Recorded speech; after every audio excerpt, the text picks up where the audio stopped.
నా పేరు Gajula Srinivasarao, national human rights commission and social justice national చైర్మన్ని. ఈరోజు మన రవీంద్ర భారతి ఆడిటోరియంకి రావడం జరిగింది. ఈ రోజు మన కళాకారులు తెలంగాణ మన ఫోక్ ఆర్ట్స్ అకాడమీ వారి ఆధ్వర్యంలో బ్రహ్మాండంగా మన తెలంగాణ యొక్క వాళ్ళ యొక్క కళని మనకు వినిపించడం, మనకు వాళ్ళ యొక్క చూడటం అనేది చాలా అదృష్టంగా నేను భావిస్తున్నాను. మరి కళాకారులు ఇంకా ప్రోత్సాహం చేయాలి. ఈ కళాకారులను మనం ఎంత ప్రోత్సాహం చేస్తే మన జాతిని మనం అంత గౌరవించినట్టుగా ఉంటుంది. మన నేషనల్ హ్యూమన్ కమిషన్ నుంచి ఖచ్చితంగా మన తెలంగాణ కళాకారులకు మా యొక్క అండగా ఉంటాం. వాళ్ళ యొక్క కళని గుర్తించి వారికి అన్ని విషయాలలో ముందుకు గవర్నమెంట్ కూడా కృషి చేయాలని కూడా national human commission social justice నుంచి నేను విజ్ఞప్తి చేస్తా ఉన్నాను. మనకి కళమ్మ తల్లి చాలా అదృష్టం. ఆ కళమ్మ తల్లిని మనం గౌరవించినట్లయితే మన జాతిని మనం గౌరవించినట్టుగా ఉంటుంది.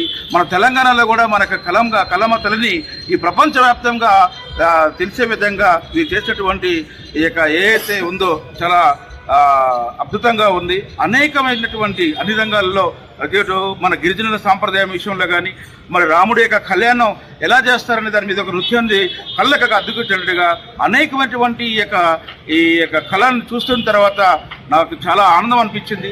ఇలాంటి కళమ్మ తల్లిని ఇంకా కళాకారులని బాగా ప్రోత్సహించాలి.